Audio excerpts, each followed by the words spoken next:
Welcome. This is the Transition Accelerator Future Workforce webinar. My name is Dan Wicklum, and I'm the CEO of the Transition Accelerator. I'm happy to be sitting in our Calgary office, which is on Treaty 7 land. What a day to start talking about future workforce.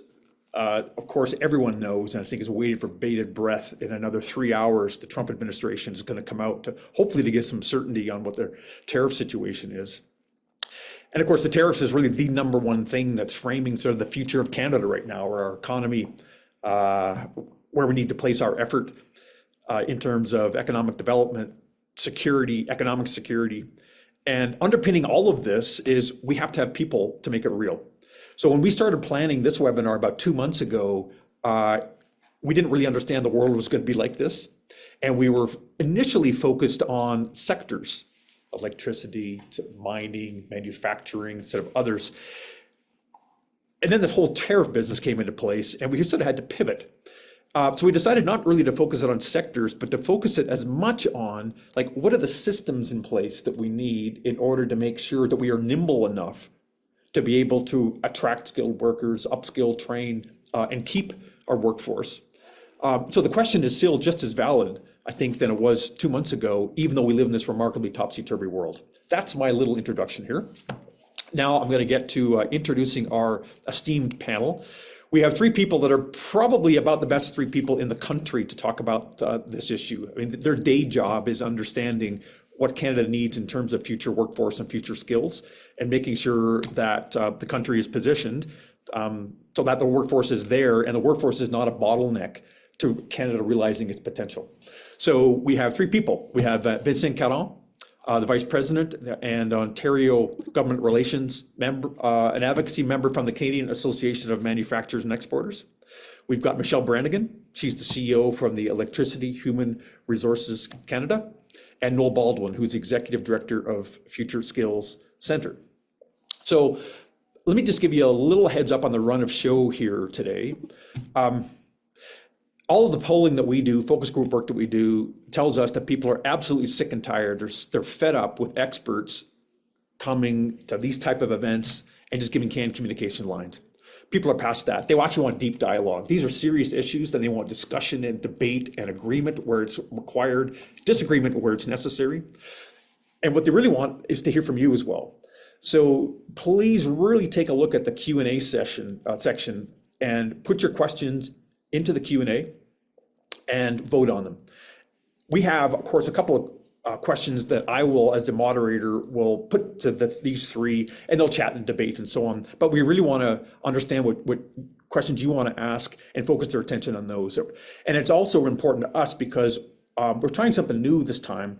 We have this webinar right now, but we're actually going to have a follow-up webinar that is more focused on the practitioners.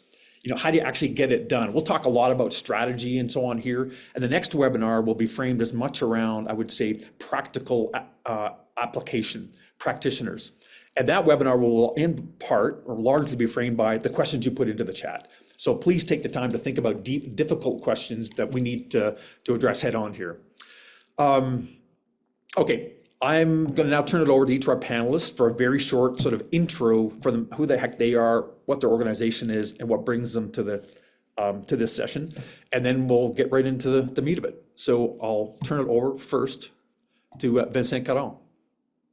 Thank you, Dan. It's great to do this webinar today. I mean, it's an interesting day to do it. How do we grow the workforce? You know, right now, a lot of people are worrying about their jobs in the manufacturing sector in Ontario. So, you know, my job here at CME is really to work with our companies, can be global companies, SMEs in all sectors, and to give you a sense, a picture of, you know, who is sitting on bated breath today to see what Liberation Day looks like.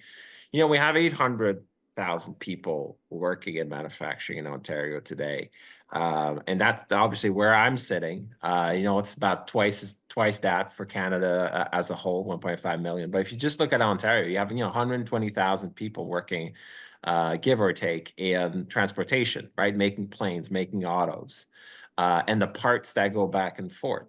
food and beverage is right behind that. And obviously consumer goods is a different thing, right? You think, well, we all want to buy local products. So the impact is different from integrated industries and consumer products that we consume every day. And then behind that, there's, you know, the metal fabrication, the machinery, the chemicals, the materials to support our integrated economy.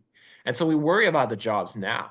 And obviously we have work to do to keep the jobs that we rely on, right? Families rely on those jobs. But on a day like today, it's also a time where we can think about the future a little bit, and that's what we want to do today.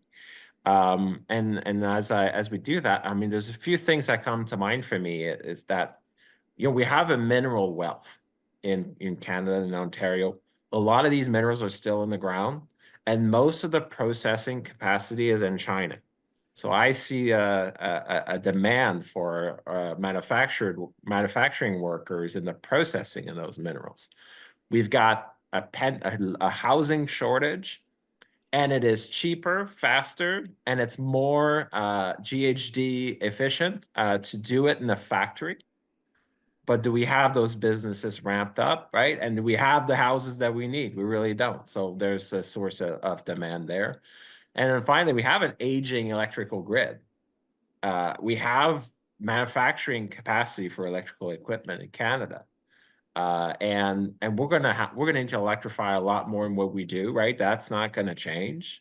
How do we position those industries so they succeed, right? So those are the things that I think about. You know, we need to think about the jobs we have today, but then where's the demand coming from for the next jobs? That's you know, that's part of what we focus on at CME.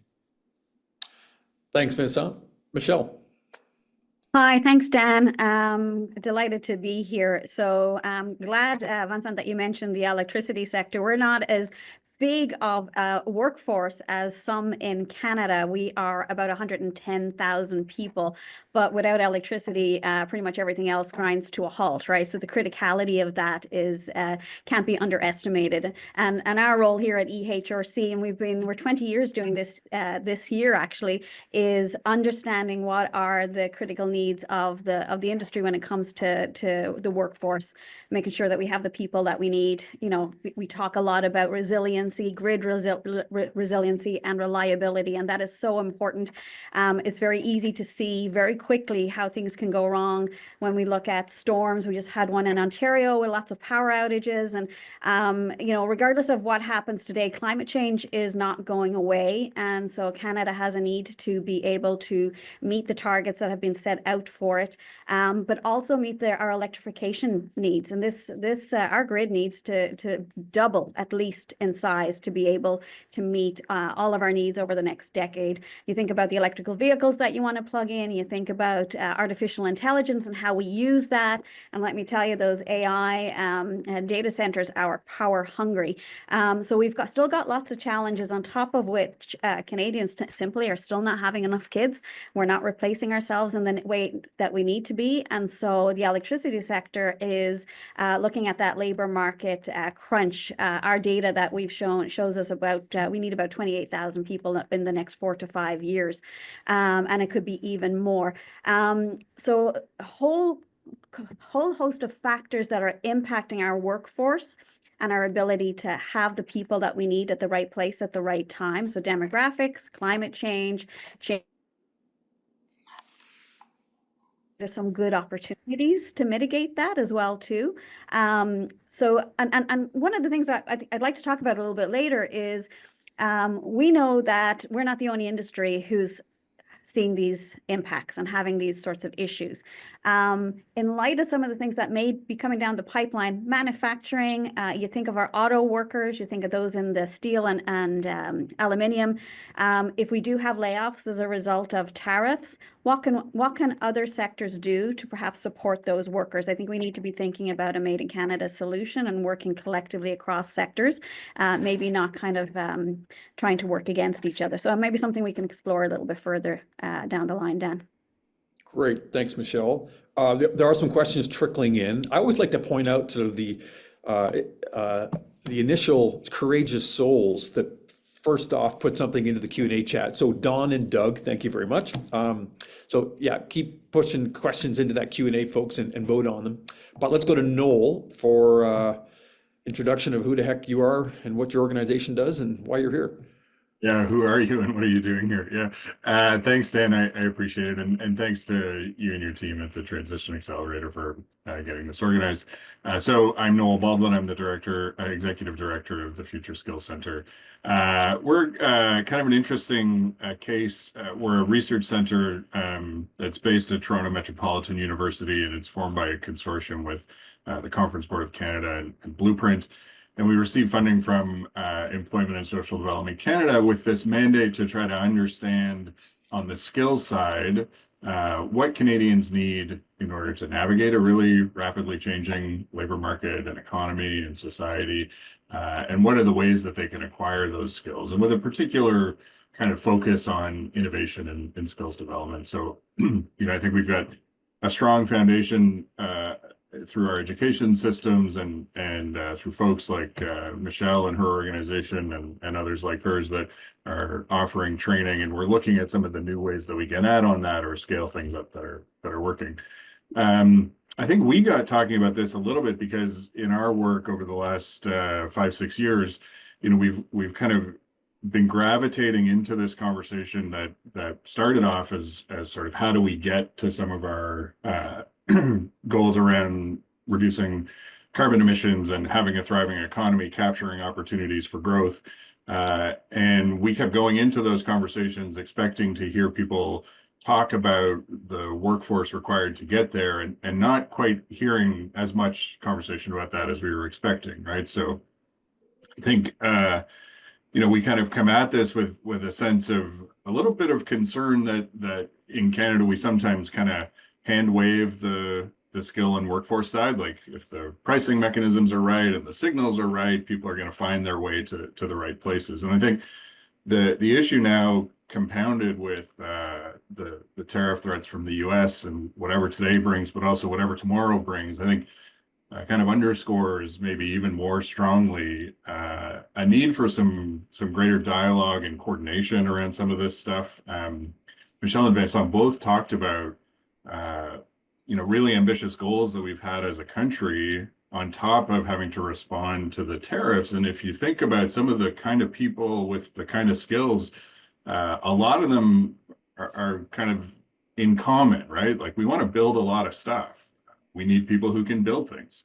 We want to electrify and have a sustainable electricity grid. We need the people who can do that, but we need them in more than one place, and in some cases at the same time, right? And so this question of really animating us these days is how do we get the right people with the right skills in the right places at the right time? And so I hope we'll kind of get into some of that today.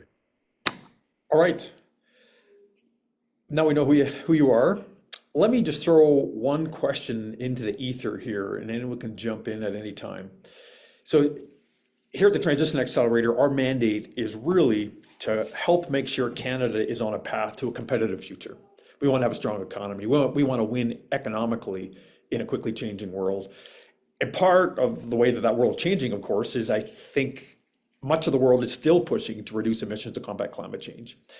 With the Trump tariffs, an awful lot of people are focused on the immediate issues of economic security, and that's completely understandable. But at the end of the day, if we're going to get this right, we do have to build in emissions reductions. That climate change is not going away, but we are about winning economically in the future, being competitive in the future. Fair enough. So if you go back 2 months ago, I'm just taking that date, just sort of about random, but it was pre-Trump tariffs. The world was pretty complex. There's serious wars, lots of motion around the world in terms of new technologies and emissions reductions. It was difficult to understand how Canada could position itself in the future to win economically 2 months ago. Now, oh my gosh, all bets are off. I mean, our major trading partner, our prime minister now has said is no longer a trusted partner. We have to diversify markets. So if it was difficult to sort of plan 2 months ago in a somewhat stable world, really, what have the tariffs done to your jobs in order to be able to plan for the future when the future seems to be unknown? And I guess it's really, from another way of saying it, is are we actually set up in Canada to be nimble enough to be able to prepare the future workforce at the pace and the scale that we're going to need to? And is there any difference in how you're approaching things 2 months ago compared to today? That's a very long answer, very long question. I can take that. Yeah, please. I mean, in terms of what has changed, nothing is certain anymore. And that's the real problem. So when you want to develop manufacturing workforce for the long term, it helps to know where manufacturing demand comes from, right? I mean, the very fundamentals of the business now are being questioned in terms of, okay, so are we going to have duty-free access with the United States, which is where we sell most of our goods, and where, in which sectors, right? So that's the source of that uncertainty is really the trade policy, right? And so like we did run a survey in these like last few months, right, between mid-January and mid-March, and we saw a real change from the last 2 years where it was really about widespread labor shortages, right? That was the theme from manufacturers, and then it's when you zero into skilled trades, for example, everyone needs an electrician, right? Like that's always the top, right? The companies need to integrate what they do with their panels. You need them in construction. You need them everywhere. So we're still hearing that, right, in a very targeted way, because like there's those trades that you really can't find. But what we're hearing most of all is that people are either just staying put with their workforce, or they're downsizing a little bit, or they just really can't tell where this is going. Literally, no one told us we're in a massive downsizing. I think we're still in that holding pattern. But in terms of projecting us forward, it really matters. And I'll give you one example, like really relating to the energy transition. You know, we need a lot of manufacturing capacity in Ontario to support the nuclear refurbishments that we have on the go, and because you really need those custom parts that feed into those nuclear reactors. Well, to do that, you need to have a business that's solid financially in metal fabrication, that is able to have the staff that has the specialized quality assurance function, and is really a robust company to go through these refurbishments. Now, when you have like other parts, other businesses like automotive or other types of metal parts that go into goods that are traded across the border, you're starting to see the financials of these companies erode all of a sudden. So what happens to your ecosystem that you were relying upon for energy transition, for those goods that you're thinking, well, okay, this is my base, my industrial base that's going to help me through these, to build that grid, build those reactor parts and all those things. So it's the connection of those things is underestimated. I guess a company doesn't do one product, right? They do a range of things, and when their health, their financial health is eroded all of a sudden, you know, you don't really quite know where the impacts are going. So that's really, like, that in a nutshell. That's the problem with the uncertainty, is we don't know what it's going to impact next. I'll jump in next, Dan, and I'll just try and differentiate a little bit, because actually, Vincent, I agree with everything that you've just said. That is, Which is no fun, by the way, Michelle. We'd I certainly know, but like a little bit of tension here, but go ahead. No, but it's so true. The one thing I would say, and this is just in the electricity sector, is a little different from Noel's findings across all sectors, is that every single event that I go to, whether it's nuclear, whether it's solar, whether it's renewables, workforce has been topical for the last couple of years, and it's at absolutely every single event that we go to as one of the #1 challenges that we see across the board. So that's important, I think, just for us to note. In relations to the tariffs piece, wish I had the answer to that question, but not yet. There's some concerns. There has been some concerns from a workforce perspective that we've been losing workers to the US because they pay more. They're so much bigger than Canada.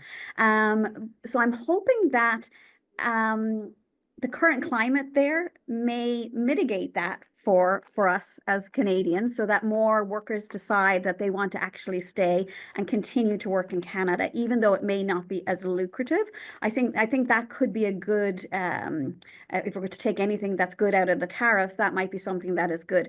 I do think when it comes to businesses in the energy space, we already know along this whole supply chain that, sometimes it's 2 to 4 years. I've been talking to people that there's 4 Right. years for parts to come in, up to 7 years with one of the organizations that I was talking to. So when we talk about project planning, will the tariffs impact that more? If your manufacturing costs are going to be 25 to 50% more than you anticipated, does that mean that shovels are not going to go in the ground, that projects are going to be delayed? And then that's going to have a trickle-on effect with companies who may not lay people off, but may not also hire. And so that's something that we want to watch very carefully over the next little while. At the same time, climate change is not going to go away. Electrification requirements are not going to go away. So we still have to do a lot, but I do worry that things may be slowed down as a result of that. And no difference really from 2 months ago. Canada needs to get out of its own way a little bit. We make things challenging for ourselves, whether that is, interprovincial barriers, but specifically when that comes down to people having the ability to move with their trade qualification, for example, and then not have it recognized in another. It sure looks like that's coming down though, right? I mean, both It's parties. happening, but it's still not completely there yet. And so we need to look at that in a much more sort of a more intricate way and diversify that and provide opportunities. Red tape. It takes, the regulatory bodies, it can take 10 years to get a project approved in Canada. We can't be in that environment anymore where it takes that long for us to get things done. Other countries are getting things done faster. Much quicker on the nuclear side than other countries where it might take 1 year to 3 years. We don't want to get away from safety and all the other, duty to consult and all those other things that we need to do, but we do need to figure out a way to reduce the red tape in Canada in order for us to be competitive. Let's come back to that red tape issue, but Noel, you've been nodding a bit on this, but yeah, go ahead. Yeah, I'm nodding along with lots of it. I know you're looking for some friction, but it's probably good in some ways that we're echoing some stuff. I mean, I think your question started off with what's changed from a couple of months ago, right? I mean, in our work, for example, 2 months ago, we were trying to look at, how do we support an auto industry to move from combustion vehicle engine production to electric vehicle production. So there's obviously many more questions about that today, but I think it leads to the other thing, which is really critical, and it's related to the kind of long-term problem caused by all of these kind of issues crashing into each other's. We need to really make sure that, at some point, government's likely going to have to deploy big packages to keep people whole, right? As things get disrupted. I think where we're going to try to look for the opportunities with partners like Michelle and others across the country is there are often windows where people become idle, but they don't see themselves as out of the workforce yet. We gotta keep them seeing themselves as part of the workforce. We can't lose people, because once you lose them, it's much harder to bring them back.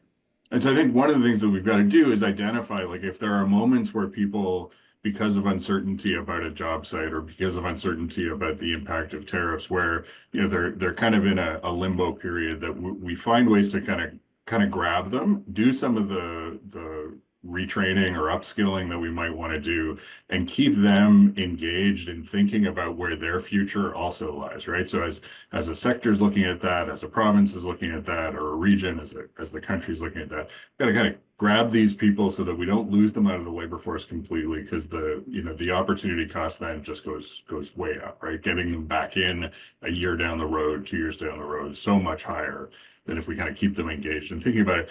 And to that extent, I'll say this again, like, I think we have a strong foundation around skills in the country, but we've got to start to broaden our view of sort of who's a part of that, right? We often think about the pathway much too narrowly, as involving only our kind of formal education institutions. But we know that employers are leading training. We often don't recognize it or kind of even see it in our concept of who's doing skill development and training. We know that unions are doing the same thing, right? There are opportunities for partnerships, and that they're all engaged already, right? But the policy responses sometimes just don't wrap their arms around some of those folks who are in that space. And look, Nolan, I take a look at your answer there and I map it to one of the questions by Thomas Carey talking about this notion of how to sustain older workers longer. I'm making a couple notes here. That's one we want to come back to. We want to come back to the red tape. I'm going right back to the beginning of your first opening statement, Vincent, and that is, I got this notion of the electricity system, right? Was a big, huge issue 2 months ago. It's still a big issue here now. So it seems to me that there are some no regrets things that Canada can do,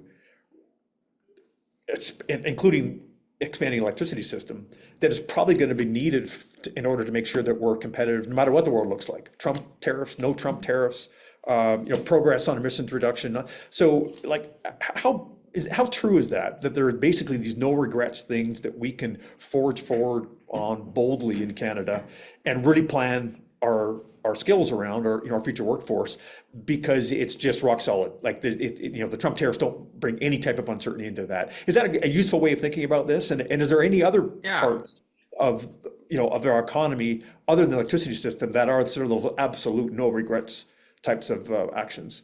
Yeah, I think that's true. There are no regret actions. I was mentioning, electricians, for example, earlier. I don't think training an electrician is a bad thing in any situation, right? Because it's one of those core things that we need. I think in terms of incentives for manufacturers to add capital, that's a complete no regret action. And I'll say on this front, we've really missed the boat in the last few years. We've seen manufacturing capital dwindle, and to the point that the capital stock in manufacturing, I was looking it up earlier today, when you adjust it for an inflation, its value is lower than, it's at the point where it was when we signed the first free trade agreement with the US. We've let our capital stock, our buildings, our machinery, go down while the United States have been really ramping up investments, and that's not about to change, by the way, right? With deep tax reform in the U.S. that the Trump administration is trying to use, proceeds from tariffs to fund massive tax cuts on companies, we'll just get more uncompetitive from a tax perspective. So incentives to help any company to add capital is good. And that's where I think that the energy transition efforts of the last few years have really missed the boat, because we've framed those incentives in a very narrow way. For example, the clean manufacturing tax credit that the federal government brought in as a response to the IRA really narrowly focus into some, like if you're making electric vehicle, or if you're, going into critical minerals, or like very narrow scope. And in the current context, you need everyone to be more efficient. You need a broad scope, because when the companies are investing their own money, their own capital in Canada, that means that they're taking that bet, as Michelle was wanting more people to kind of stay here, right? Take the bet of Canada. And so, that's not lost money for government to throw an incentive in there, because that just brings more capacity that we've been eroding all along, right? So that's where I'd say we need to be a lot broader than we've been. If you have a plant that makes autos, and it will be, what this plant produces will be conditioned by the consumer demand for cars. And when people want to be green right now, they may buy a plug-in hybrid. If you just drive short distances, that's basically an EV most of the time. Or they might do some more efficient combustion engine cars that will still preserve your productive capacity. So you haven't lost anything here. The worst thing is to lose that plant because they don't have the incentives to be competitive. And if you've really framed your incentives super narrowly, that's where you get that, then you haven't gained anything. If I was just going to riff on that, I'm still using this sort of 2 month analogy. If you go back 2 months ago, like we thought the next election was going to be about basically government austerity. How do we reduce debt? how do we balance budgets? And I think now when our future economic security is tied to our physical security, both parties are essentially open up the purse strings. So, there's all kinds of room for creative thinking about where should the public sector, especially the government of Canada, deploy public funds in order to make sure Canada stays a country. So to me, like the thought experiment about where we should go is fundamentally different than it was before. Any thoughts from Noel or Michelle, either your own or on this notion of no regrets, and what other sectors would be absolutely no regrets? But Noel, any thoughts? Yeah, I mean, maybe not from a sectoral lens, but there's a couple things, right? Like we have spent, I think, a fair bit of time, in some cases, reinventing wheels or pretty close to that, right? And I think we've got to use infrastructure that already exists. And I think about the way that the federal government could work with provincial and territorial colleagues, right? We have a system of employment services that's largely geared to support people after they lose a job that we could be using to build on much more proactive supports for individuals, but also to connect with employers, right? And give them resources to support finding their talent needs, right? So, I mean, I think that's one piece. And similarly, someone in the Q&A is asking, like, compared to the US, employers invest in skill development and training at half the rate of the US. And I think we can probably find a bunch of statistics that are similar or different, but I think the composition of our economy is much more an economy of small and medium-sized enterprises, and that's part of the answer. And SMEs need resources. Often they need them not, they need access to them when they need them, but they don't necessarily need to build out, a large HR staff permanently. So how can we be innovative about providing some of the things that our smaller firms need at the point in time that they need them, so they get the benefit of that kind of expertise, but they don't have to retain it then for forever, right? And there's an interesting model in the Alberta biotech and pharmaceutical industry that where they kind of lend out innovation experts as firms are starting to scale up. There's things like that we can and should be trying to do more. Michelle's organization works with lots of employers and provides them some of those pooled resources. I think we can do more of that sectorally. And then the final thing is, I think one of the observations I would make about policy making over the last few years is they often, policies are directed sort of towards one side of a supply-demand equation.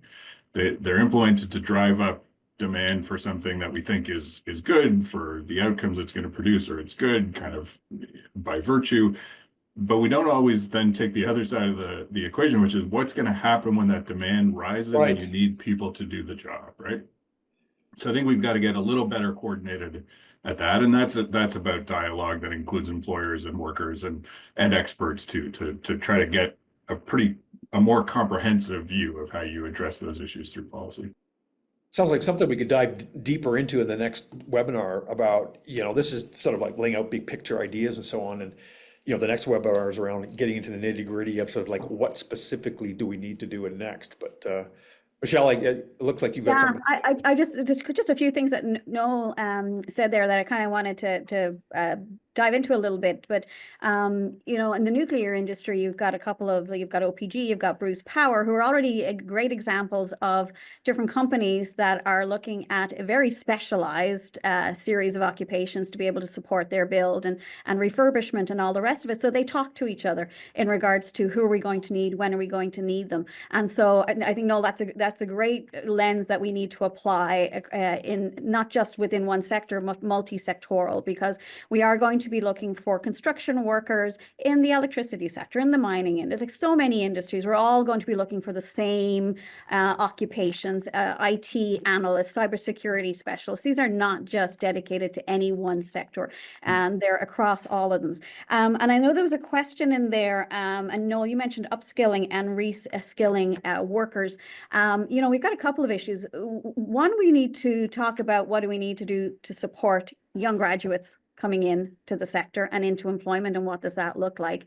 But if you have individuals who are transitioning from one job, one occupation to another because their occupation is sunsetting or major layoffs or whatever it may be, how do we do that? There needs to be much more of a nimbleness. And I know that somebody in the questions had talked about the fact that training seems to take a long time. And I think that's one of the arenas that we need to look at, whether that is micro-credentialing or whatever, because people don't want to go back to school for 2 years to upskill or reskill. They still have to pay the mortgage. They still have to put food on the table.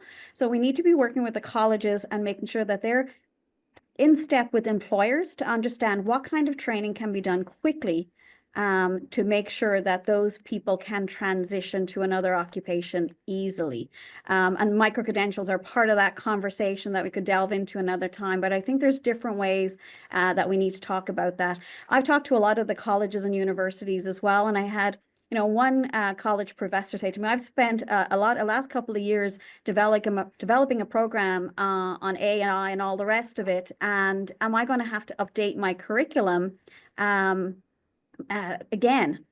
And I said, I'm sorry to tell you, you are, because those days where you could develop any curricula and it would be relevant for 10, 12, 15 years, those days are gone. Technology is moving too fast. So it doesn't matter what you're teaching. Educators need to be working very, very closely with employers to understand what the changes are and be putting forward programming to that next generation that will make sense and allow them to hit the ground running when they actually get employed. Look, yeah, go ahead, Vincent. I just want to agree like vehemently with that.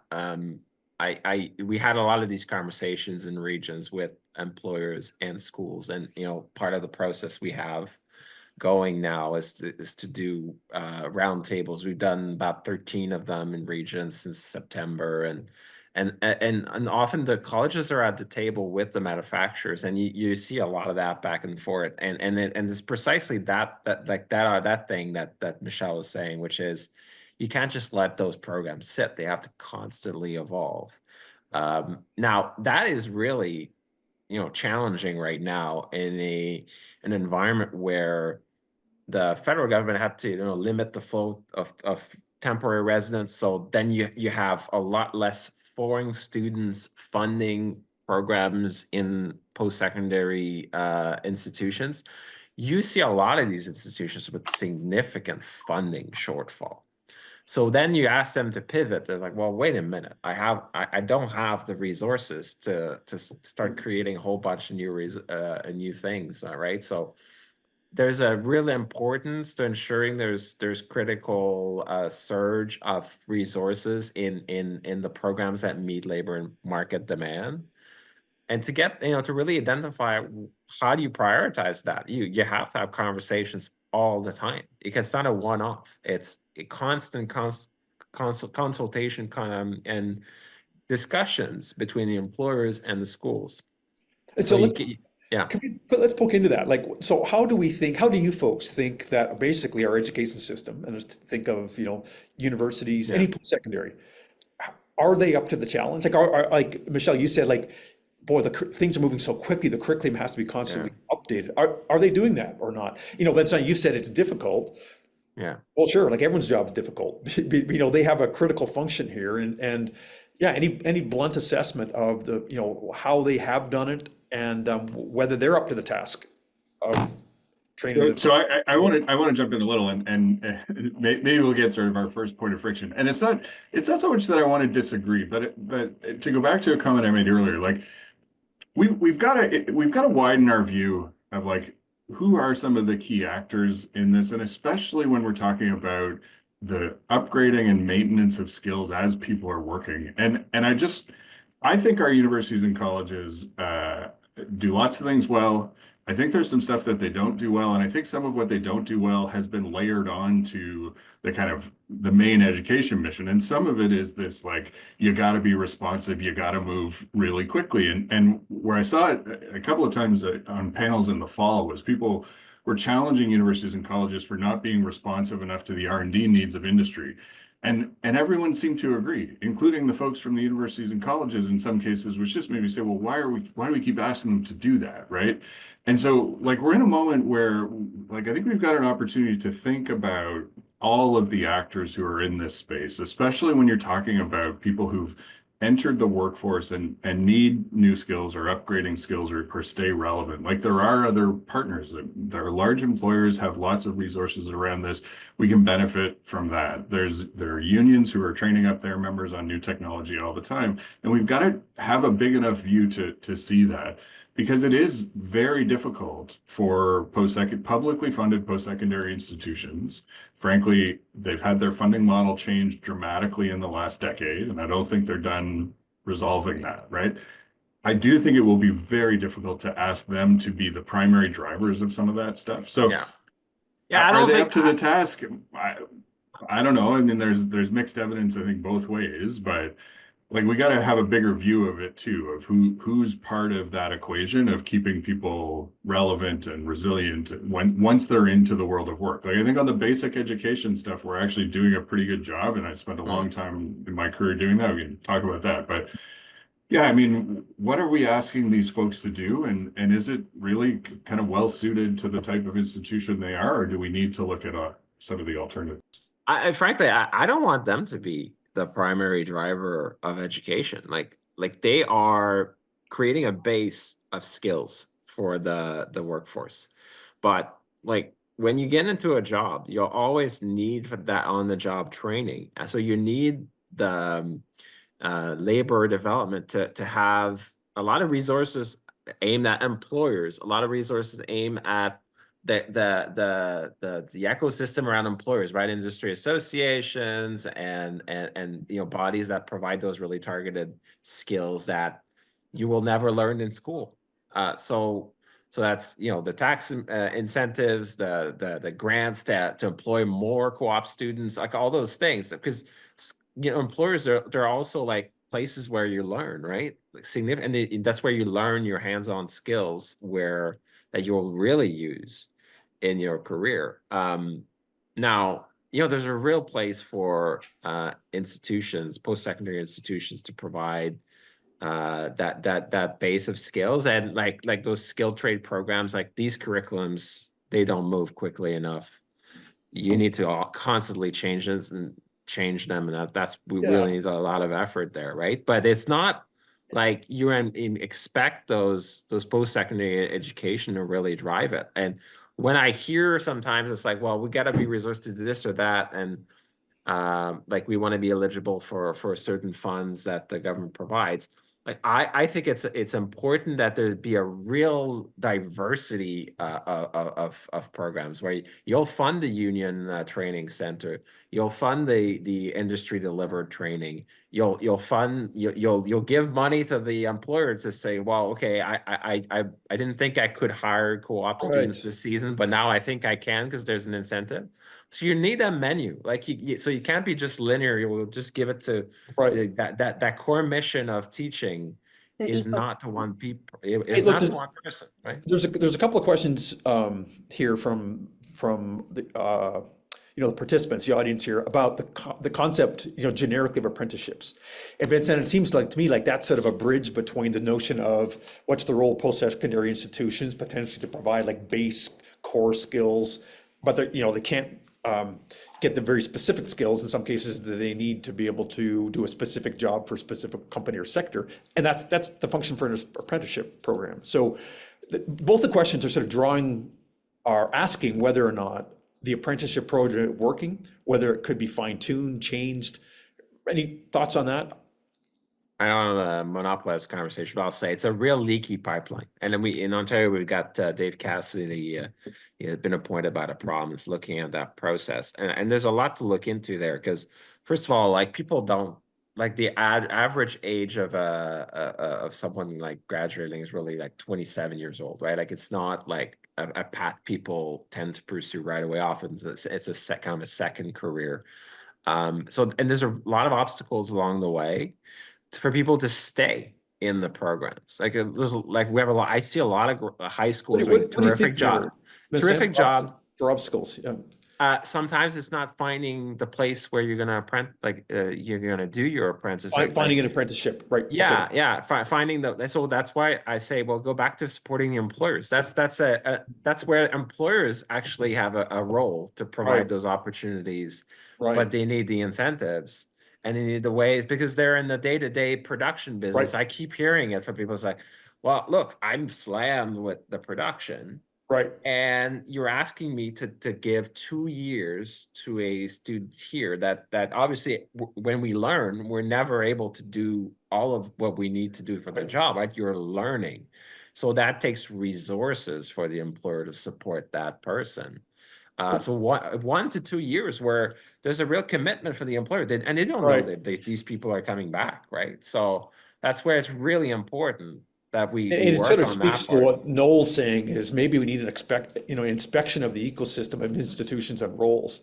And see, and, Michelle, when I think of apprenticeships, Where are people dropping off? Where are people dropping off? where, Is really important. as one of the questions, right? Like, and when I think of apprenticeships, one of the sectors I think is sort of the stereotypical apprentice is electricity. How do you think that, the concept of Same issues. apprenticeship works in your It's sector? yeah, people are coming in, they're losing a decade because they're not going into the apprenticeship right out of school, right? So their average 27, 28 years of age, they've lost a decade where they could be earning while they're learning. But I will say too that there is a responsibility. Sorry to jump for in. employers. So what do you mean by that when they lost a decade? So when they, So you're coming out of school and to Vincent's like out of point, college or not out of university? Yeah, they don't okay. even, they don't go to college, go straight into work, or they go to a college 2-year program. They don't decide to go into an apprenticeship to about 28 years of No, I age, get it. right? And then most of your apprenticeships are about 4 years long, and so you're losing that ability to earn more as you graduate or as you gain more and more skills. But there is a role and a responsibility for employers to also be thinking beyond the immediate moment. And I know that's a tough place to be, right? You're trying to manage costs in your business, but you're also trying to think about future state.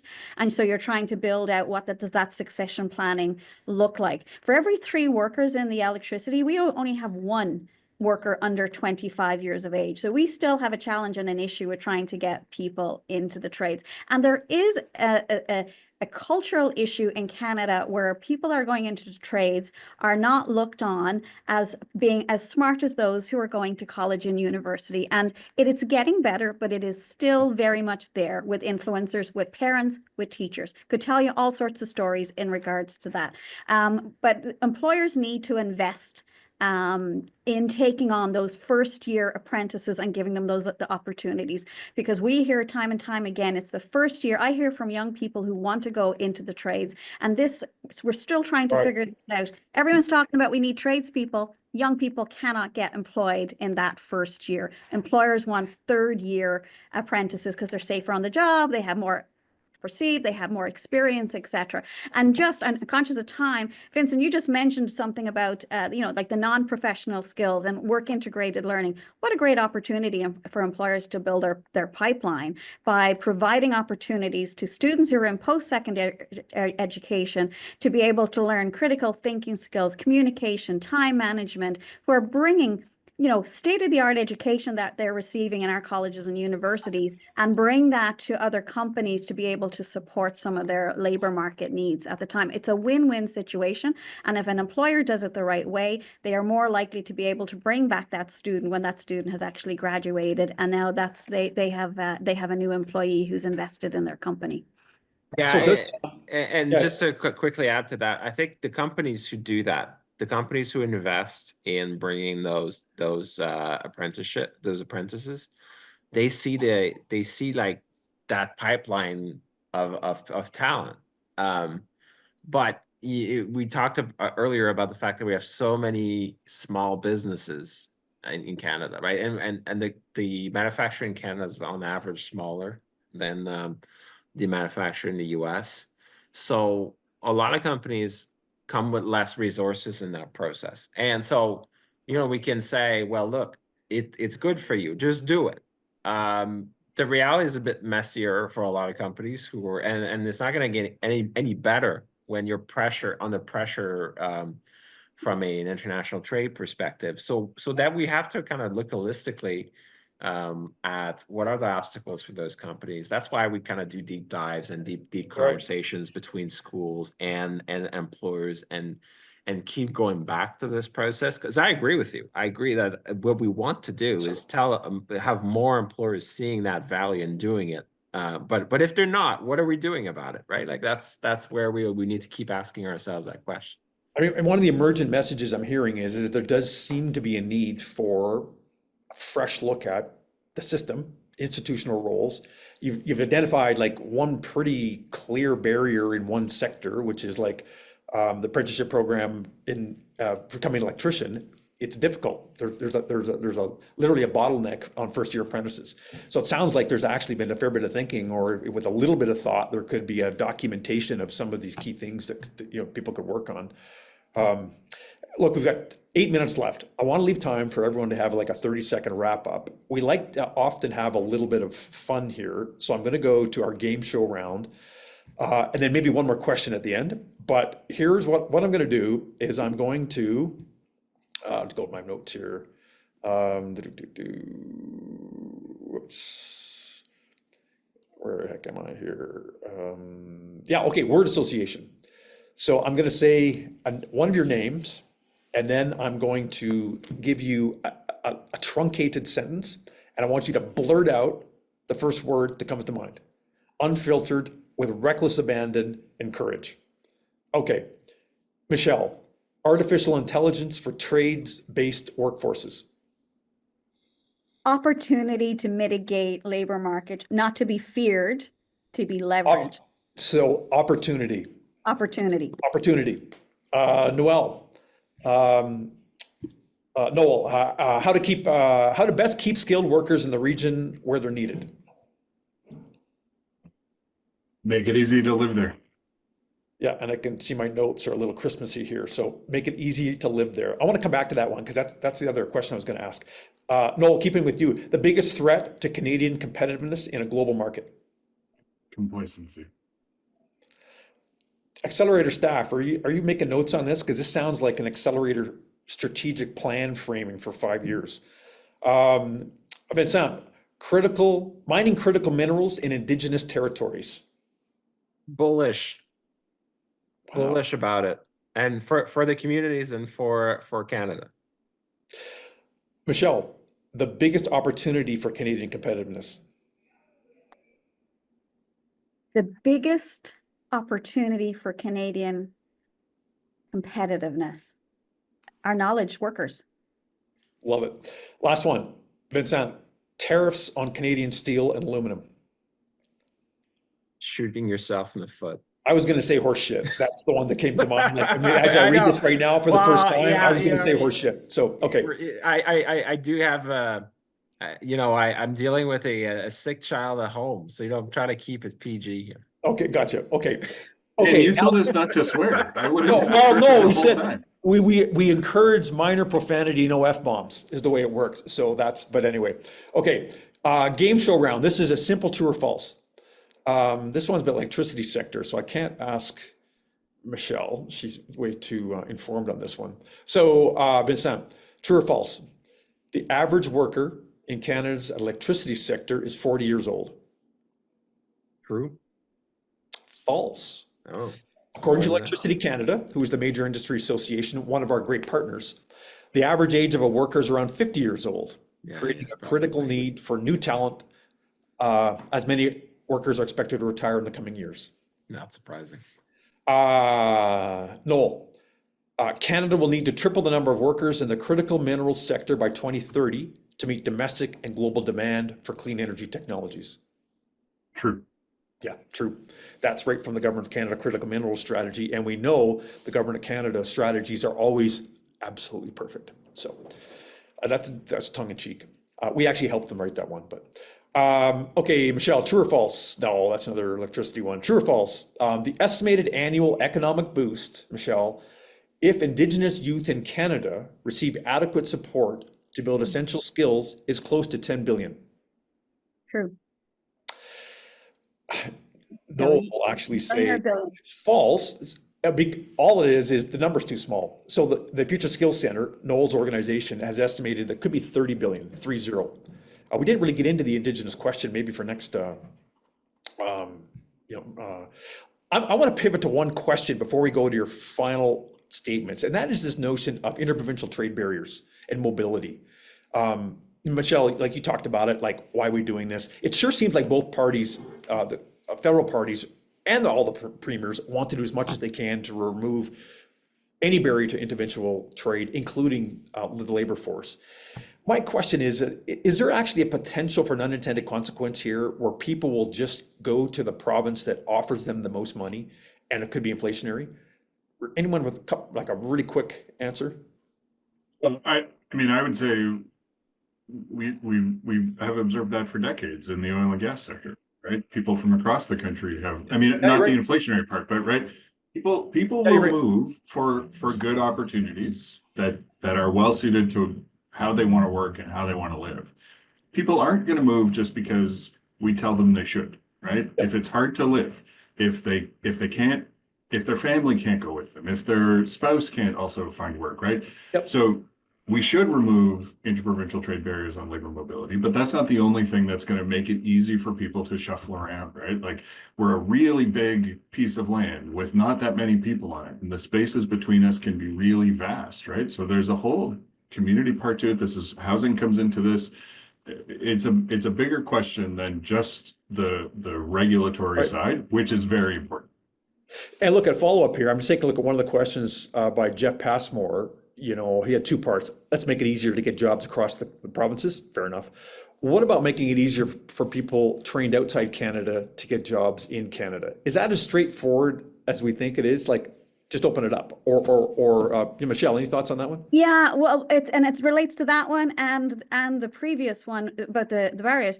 You know, we know that we need to do things differently. And I talk to people when we talk about labor mobility and breaking down those barriers, and they say, oh, but you know what, we need to go slow because we need to get it right.